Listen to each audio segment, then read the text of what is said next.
Today, I want you to imagine something different. What if a country was a person? What if Malaysia could speak, feel, and tell her own story? Let's dive into a journey like no other. If Malaysia were a person, she would be the kind of soul whose presence turns heads, whose stories captivate hearts, and whose spirit feels like home. Her birth was not easy. It was a stormy journey of colonization, occupation, resistance, and finally, freedom. But through it all, she never lost her grace, her beauty, or her vibrant spirit.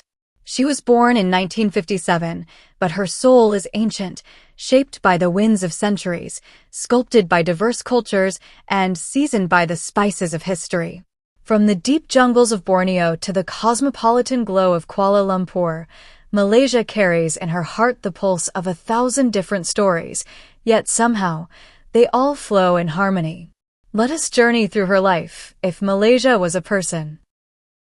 A child of many mothers, the blend of cultures. Malaysia, as a child, was nurtured by many mothers. Her lullabies were sung in Malay, Mandarin, Tamil, and countless indigenous tongues. She played with Chinese lanterns during mid-autumn, danced under the lights of Deepavali, fasted during Ramadan, and tasted mooncakes, rendang, muruku, and satay with equal delight. She wasn't confused by this blend, she was inspired by it. Unlike others who may have struggled to find identity, Malaysia embraced all of hers. She learned early on that unity is not the absence of difference, but the celebration of it. At school, her friends asked, "How can you be so many things at once?" And she smiled, replying, "I'm not many, I'm just Malaysia." The teenage rebel, colonial wounds and freedom dreams. But her teenage years were rough. She had been passed from empire to empire, from the Portuguese to the Dutch, then the British, and even the Japanese during the war. Her soul was wounded. She had tasted oppression. Her resources had been exploited, her people divided. She watched her brothers and sisters toil in plantations, her lands reshaped without her voice. Yet, in those dark times, she found her fire. The rebel in her rose. She dreamed of freedom, of standing tall without chains. In 1957, the world witnessed her moment. Like a phoenix rising, she declared Merdeka, independence. Her voice echoed through the mountains, across the seas, into the hearts of every Malaysian. That day, she became a free woman. And she never looked back. The young adult, building a nation, stitching wounds. As a young adult, Malaysia faced the toughest challenge: how to heal. The trauma of colonization was still fresh. The racial wounds, Chinese, Malay, Indian, indigenous, had been deepened by years of divide and rule. And yet, she dared to dream of harmony. She built cities, schools, roads, and institutions. She worked with bare hands and bright hopes. She welcomed Sabah and Sarawak into her heart in 1963, strengthening her family bond. She also faced inner storms, the May 13th riots in 1969, a painful reminder of how fragile her unity was. But she didn't let it break her. She learned. She reformed. She started affirmative policies to uplift the poor. She stood for multiculturalism, though the path was never perfect. Malaysia was a young adult who worked harder than most, who made mistakes, but owned them. She learned not to run from her past, but to grow from it. The romantic, falling in love with her land.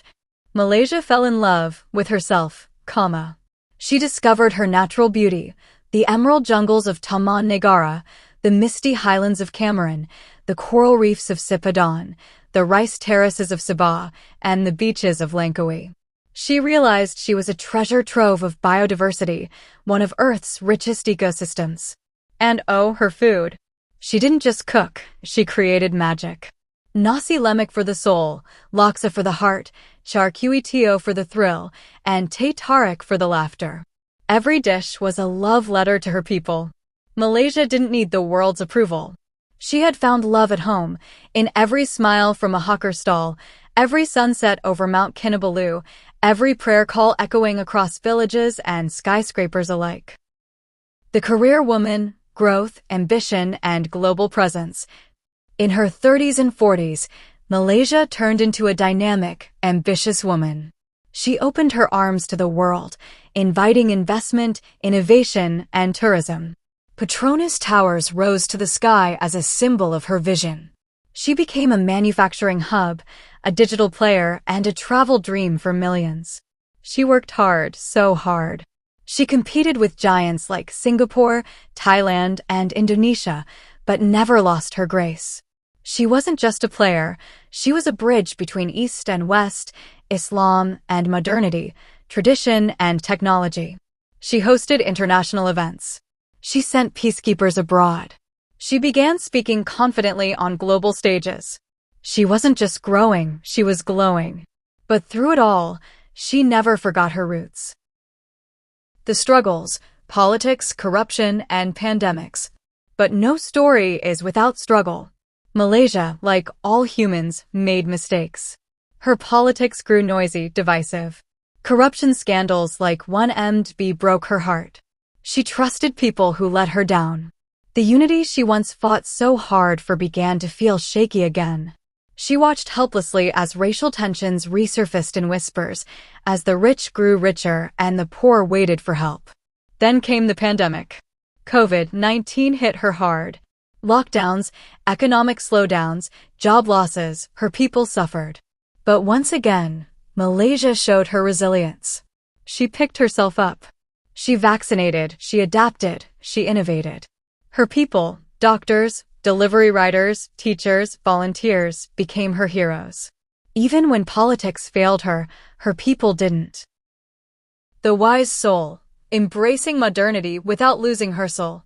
Now in her 60s, Malaysia stands wiser. She has lived through colonization, independence, riots, reforms, globalization, and a pandemic. She is no longer the innocent girl or the angry rebel. She's a blend of all her phases, a woman of experience, wisdom, and patience. She sees the world changing: AI, climate crisis, youth migration, global conflicts, and she reflects deeply. She wants progress, but not at the cost of nature. She wants development, but not by erasing her cultures. She wants to be modern, but not westernized. She listens to her youth. She lets them speak louder now, Gen Zs who challenge the old ways, who dream differently. She may not always agree, but she's learning to adapt, to let go, to evolve. She is not just surviving, she is growing. Her biggest strength, her people. Ask Malaysia what her greatest asset is, and she won't say oil or palm or tourism. She will say, my people. The farmers of Kelantan. The fishermen of Sabah.